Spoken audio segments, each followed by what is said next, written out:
first of all, backtracking, how I was treated by Rupaul on the show, then how I see that I was portrayed on the show, then to get this backlash from like Carmen Carrera coming from me, trying to say that I was being culturally inappropriate. Then I have designers trying to out me and calling me basically like a liar. And then like, oh God, I would just remember being so just turned off by the whole situation. Yeah, it was a very interesting but very dark time. You know, people don't really know this, but I just felt like I deserved so much more, and I felt like I let the trans community down, you know, a little bit, because I feel like I was portrayed as a fool, and that's not what I went there to go to do. You know, like I spent, nobody knows this, but I feel safe enough to come forward now with the truth. Like I had a GoFundMe that I had put out asking for $30,000 to get my implants and to get my body done to further feel like the woman that I know that I am, you know? I had to use like almost like $15,000 of what people donated for my surgery to go to All Stars. And so I put my medical transition on hold to buy drag and to go to this competition. And all I wanted was validation from Mother Rupaul herself to say something nice about trans people, or to even recognize my own transition. And I didn't get that. And it was just so painful for me to go through that.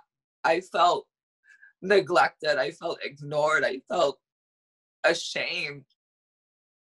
And I had worked so hard at that point to not be ashamed of myself and to not be ashamed of things that I was doing.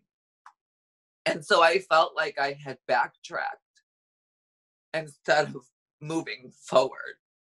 And now I was like out of this money that should have gone to my body, and I was out of that money, and then I had to wait for All Stars to come out to then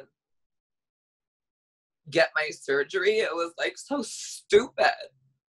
And I was just so disgusted with the person that they showed on TV. I just couldn't believe it. I was like, that is not me. Anyway, I'm going really deep, girl. Fine. But that's, I mean, to give up that money that is meant to be able to fully be yourself and to fully be able to be who you are, and to put that on hold for an opportunity to be able to give a voice to trans people and the trans community, and to be able to be a total from RuPaul's Drag Race that we haven't had before. And then to not get that, it's very understandable. I think that I would have been flipping the fuck out, because at the end of the day, you're putting a hold of your life to show people, hey, you know what? This is what trans is to me. I'm a trans person. Like, I want to be able to show this to the world, and I want to be able to help out the communities. But I don't even remember if there was any mention of you being trans on the show. There was one time, one of the judges, I forget his name, he was like the cute little gay boy, like Olympic whatever from Canada or something. They have so many judges now, I can't even remember. But he said something like, thank you for sharing your journey with us. But that was it. And really, I was just so confused, because I know that World of Wonder was just simply trying to use me to clean up RuPaul's transphobia. And I was used. They got what they needed from me, which was just bringing a trans person on the show. We're not going to talk about it. We're not going to acknowledge it because, well, we know why, because she doesn't see that as You know, but we're going to bring Gia, Mm-hmm. and RuPaul's going to say, ladies and gentlemen, instead of just gentlemen. And that's going to be enough. And maybe that was enough for them, but it certainly wasn't enough for me. I think it was enough for the community, though. And that's why I think I can kind of smile and know deep down inside, you know what, maybe I didn't get the press that I wanted, but I won over the hearts of the trans community. There hasn't been one trans person that I haven't met in person who hasn't thanked me for what I've done. Yeah. It's just sometimes the toxic gay community that is so hurtful and judgmental and harmful and toxic because they're not trans. They don't understand the bullshit. All they saw was me bullying Farrah and doing all this other nonsense, you know, that's fucking drama. And you know what? If I wasn't going to be highlighted as the trans person, well, I'm not going to just go for scene. I'm not going to give up my spot and just be boring TV and, oh, poor me, I'm trans and no one likes me. No, I'm going to fucking give y'all the Gia Gunn that you want. And so I felt like I knew what they were going to do. They were going to use the parts of me that they wanted to. And I did what I thought at the time was best, which was give a little bit of everything. Give you heartfelt Gia, give you trans Gia, give you drag queen Gia, give you sassy, shady Gia. And of course, they ran with the shady stuff and ran with it. And that's fine, you know? But to me, that was disrespectful because this was a very, very fragile and special storyline that I was giving you guys. How dare you do what y'all did? So did you actually speak up a lot? Were you given opportunities to do it? And then once you saw the final product, it was not in there at all? Are you kidding me? Of course. Day one, I was up in the interview chair, bawling my eyes out, talking about how grateful I was for Drag Race, giving me the opportunity to even be here as a trans person, saying how thankful I was for RuPaul for acknowledging me even as a, you know, trans person, as an artist, as a drag queen, you know, really trying to, highlight what needs to be highlighted here.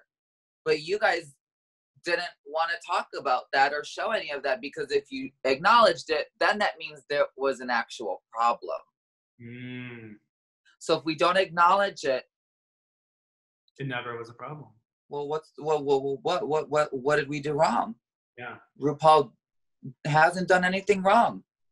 And that's when I said, well, fuck y'all. Get me the fuck out of here. I already know that I'm going to be eliminated this episode. So just get me the fuck out. And it affected you to a degree too, because everywhere knows that there was a confrontation between you and RuPaul. Yes.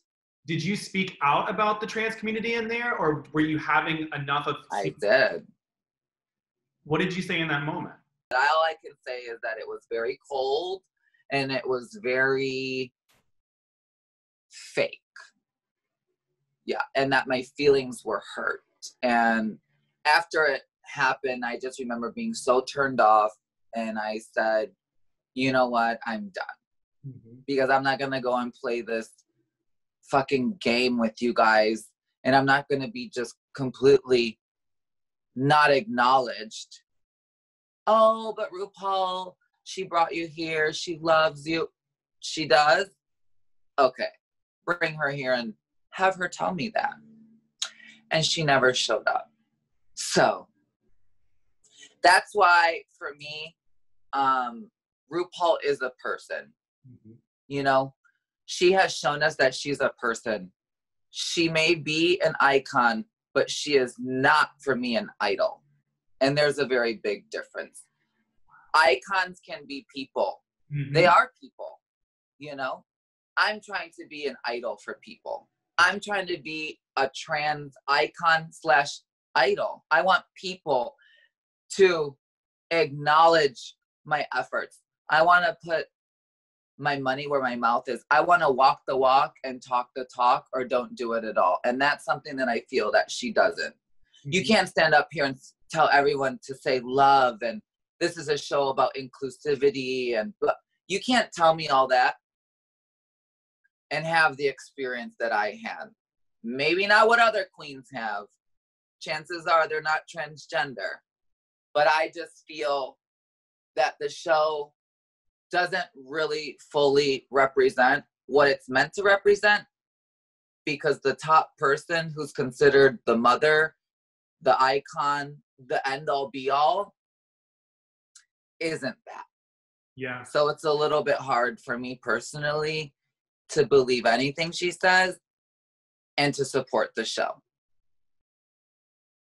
Do you ever think that there will be a moment where more of the community, like trans or bio queens or anything like that, will be accepted onto the show?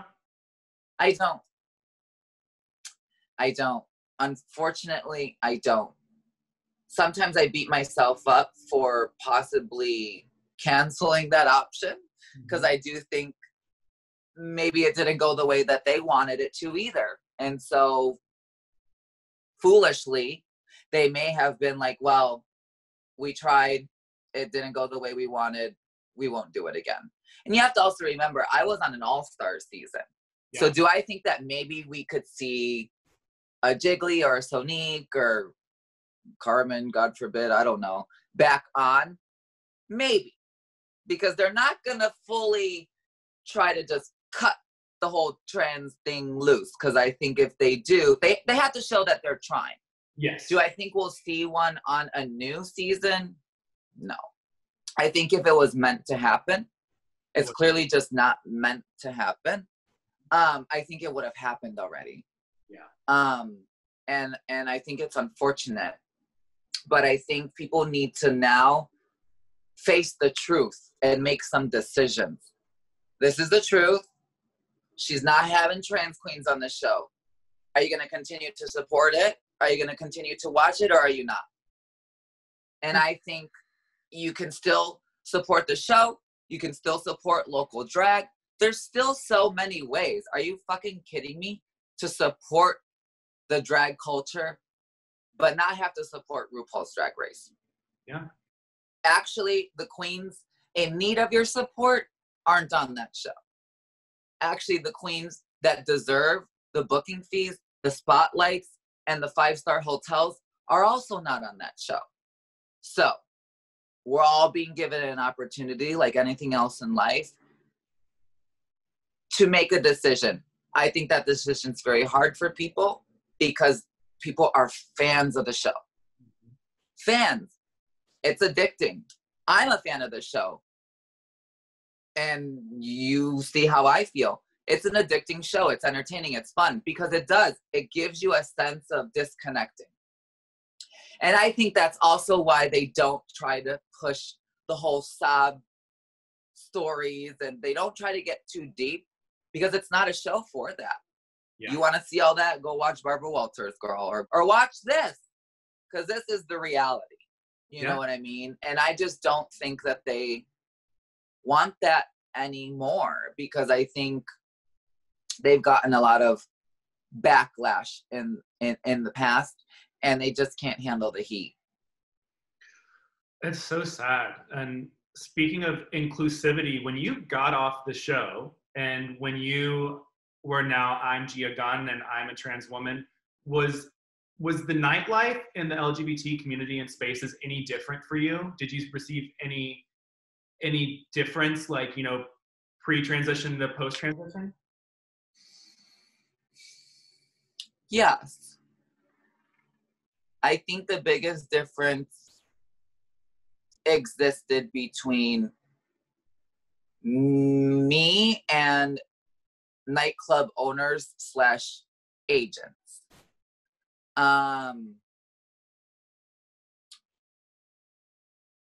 Most nightclubs and agencies are owned by gay white men. And I think a lot of gay guys, like I said at the beginning of this interview, they have one idea of drag.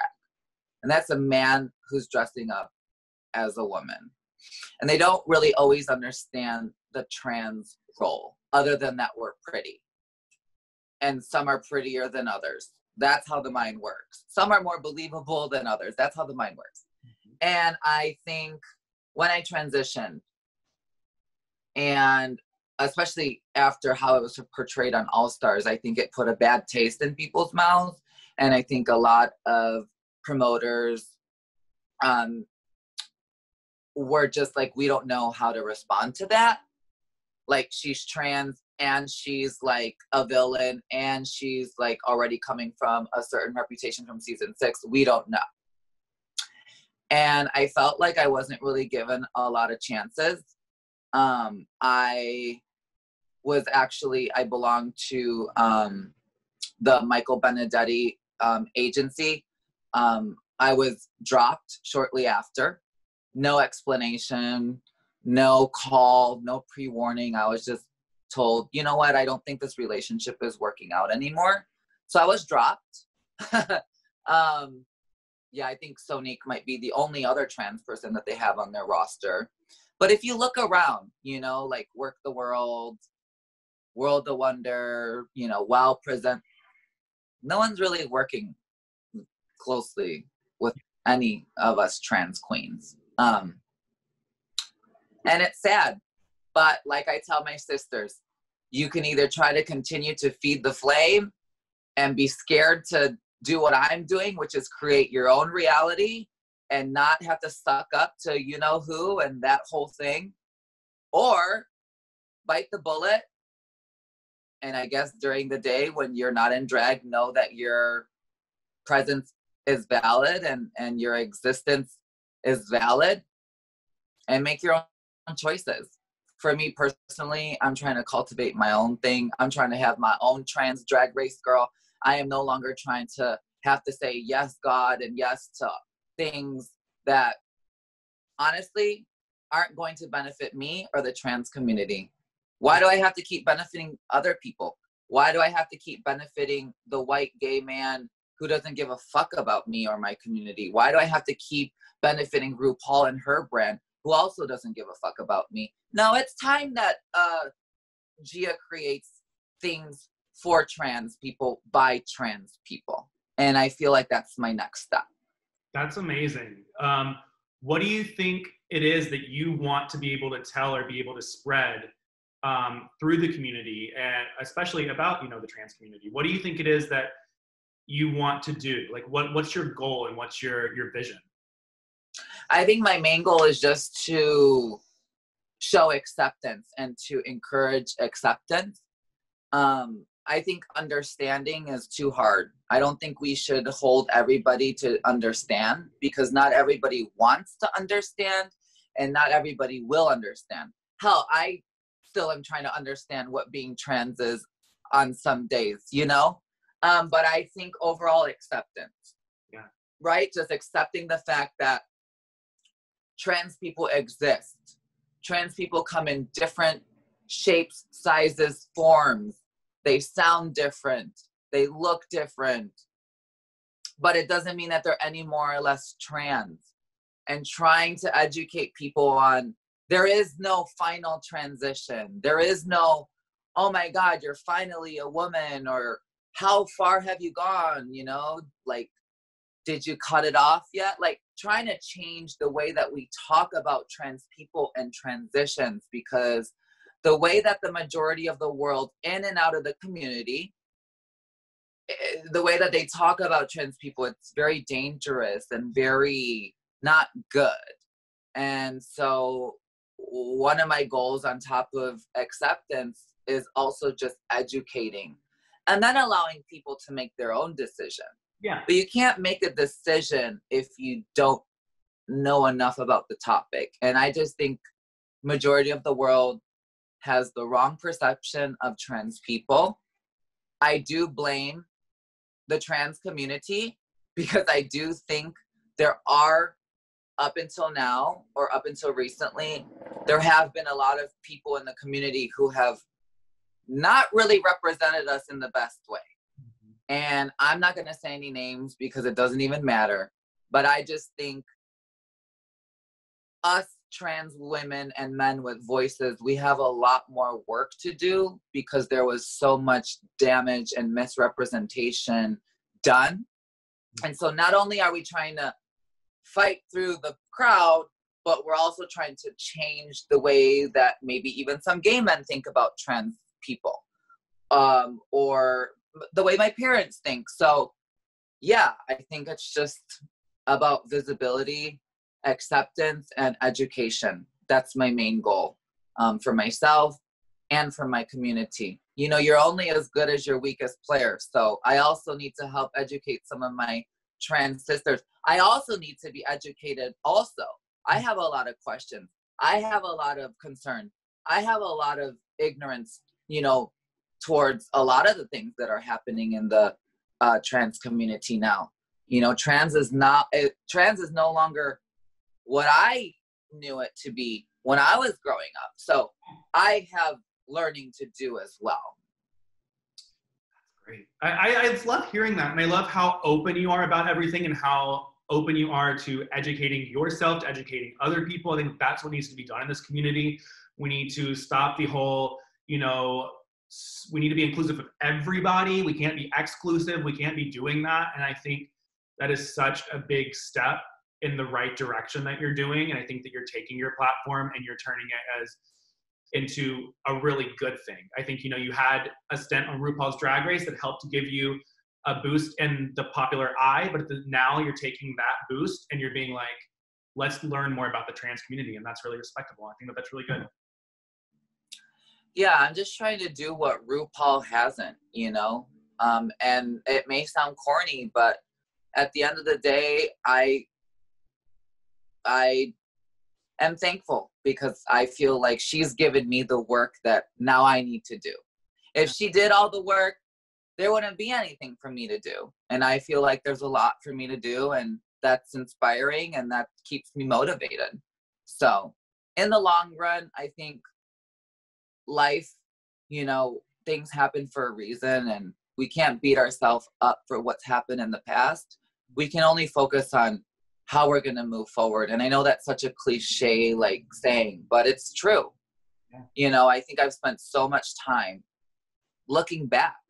All last year, I just looked back on everything that went wrong and how I can fix that, you know? And it's like, but there's nothing to fix. It's just about how you move forward. People that know Gia know that she's not a terrible person. People that know me know that I'm actually very authentic, genuine. Yes, I can be cunty. Yes, I'm glam. Yes, I could be shady, but at the end of the day, I'm not a bad person. And I don't even think that people necessarily think I'm a bad person. I just think people don't know me. People haven't seen this more intellectual side of me and this more heartfelt side simply because I haven't shown it. And so now, you know, I also thank All Stars for not telling my full story, because had they told my full story and blah, blah, blah, blah, blah, I wouldn't have anything to tell. And trans stories should be told by trans people. Good point. What do you think the biggest misconception of you is to other people? I was going to say that I'm a bitch, but I am a bitch. So I guess that's not a big misconception. I think a lot of people think I'm mean. Yeah, I think a lot of people think I'm mean and rude and that I just think I'm the shit. And I'm like all labeled out and just don't give a fuck. I also think people think that I'm not that smart. I don't know. I think some people think that I'm just like kind of ditzy and like dumb in a way. I know I'm not like a full like college graduate, but I definitely think I'm pretty smart, and I'm very smart in other ways other than being book smart. Yeah, and so I really invite everyone watching this to go on the rest of this year's journey with me. I'm really working away here in quarantine, trying to show people who I am. So you spoke about your YouTube. What else is next for you? What do you have like down the pipeline? Is there anything that the fans can be looking out for? I know that you had mentioned like Patreon and stuff. Is there anything that they can really be looking out for and following you? Yeah, so I'm actually creating a Patreon right now, which is going to be a subscription-based platform where you guys could see like behind the scenes, really gossipy, like hot tea, like the truth about the House of Edwards, and maybe even the truth about Rupaul at one point, just all these things. You know, I'm really gonna use Patreon as kind of like my little diary. I feel like not everything we post on Instagram and stuff is always safe. So I'm looking for a safe place where I can connect with my fans and followers and really express myself and not be worried about internet trolls or people who are judging me, right? Because if you really want to follow me and you really want to, you know, support me, you'll pay, you know, whatever it is that you want to pay for as much, you know, content that you want to get. And we're in such a time right now, you know, where I'm no longer making money out on the road. So I need to shift gears a little bit. And I never felt like I could charge for content because I never felt like it was a good enough quality because I never had enough time. But now I have enough time. So now she's going to be doing Patreon. I'm also thinking about doing a little mini like music video, like a quarantine music video. I want to do a cover to a very popular song and do like a little mini music video.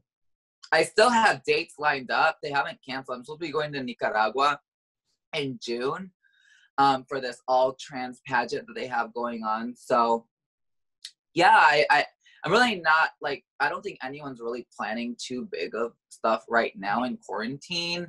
But I have a new show. It's called Gia's Dollhouse, all trans performers. You can catch it on Instagram Live right now every Saturday at 7:00 Pacific Standard Time. Just kind of trying to tell like the trans drag history. So I'm bringing a lot of legendary queens on there, Chicago queens, queens that you know, that you may not know. So tune into that. And yeah. As we wrap all of this out, what is a message for the trans community, for those that are struggling to be themselves, for those that may not be able to fully express themselves? What do you have to say to those that are struggling to be able to be accepted for their identity? Don't ask too many questions. I think a lot of trans youth, they feel like they need to ask so many things. And I feel like each trans journey is so different. So when you ask questions and you get an opinion, it influences on the way that you do things. Now, seeking like information, like resources, that's one thing, but really making decisions for yourself, I think, is really important in a trans journey, because there's no one right way to be transgender or to do a transition. And I think a lot of people try to put like a science to it or like a timeline, like a lot of us human beings do for anything else. You know, we want to know how, when, where, how much, how long it's going to take, instead of just doing. I think you could literally sit back and ask questions all day about being trans, but you'll really never know until you just dive in and do it. So just remember that there's no one right way to do this. Ask for advice, ask for different resources, but do know that what works for you may not work for me, and vice versa. And there's no one way to do this. And my biggest piece of advice is just remembering that being transgender is a state of mind and not a state of being. So I think a lot of people get very caught up in how we look, how we sound, how long our hair is, how we walk, our mannerisms, if they're feminine or masculine enough. That's all good and dandy, but just remember that really being trans is up here. So don't get too carried away with like surgery and how you're gonna afford that. But she, you know, looks so feminine. I need to look like her. And just remember you're your own person and that you're beautiful just the way you are. But just remember you can't control people. But that's why it's really important knowing that it's a state of mind, not a state of being, because if you know that this is who you are, it doesn't matter how you look. And therefore, it won't matter to other people how you look either, because your energy is going to be so aligned with who you know you are. Is that good, girl? I love that. And are you feeling the estrogen flow over there? I feel it all. I honestly just want to thank you for telling your story and having the confidence to be able to say who you are and express yourself through this. I hope that this gave you and will give you the platform to be able to help others. And I hope that people that are watching this also know, hey, you know what? Gia was just a mannerism on TV that was portrayed a certain way. Gia has a heart. Gia has such a great voice that she's now going to be able to use for this community. And I really hope that this gives you the platform to show people a different side of you that maybe other people didn't know. Absolutely. And I thank you so much, Joseph, for giving me the opportunity. This was really great. And just what I need during this time of, transition. I'm just trying to have people get to know me for who I am. And I think we definitely accomplished that in this interview. Thank you. And thank you so much for being here, Gia. Plug all your socials. Tell everybody where to find you. Where can they be looking? Your YouTube, Instagram, all of that. Yeah, so you can follow me on Instagram at Gia_Gunn. Subscribe to my YouTube channel for weekly videos at Gia Gunn Entertainment. Twitter is just at Gia Gunn. TikTok is Gia_Gunn3. And I think that's it. And then make sure you guys, when you all follow her, look out for when she ends up doing her Patreon and support her. Please. Yes, give her that. Let her give you that tea. Let her feed you. Give you everything that you want. Also, check out her shows on Saturday, like you said, right? You have shows on Saturday. Gia's Dollhouse every Saturday at 7 p.m. And if you like what you see, please comment below, subscribe, give a thumbs up. Let us know what you love about Gia, what you loved about the interview. And if you want to see more of these, my Patreon's also below. And let's keep this rolling and let's tell everybody's story and this amazing community that we have and remain positive, because we need to be negative, especially during this time. So until next time, bye guys. Bye everyone.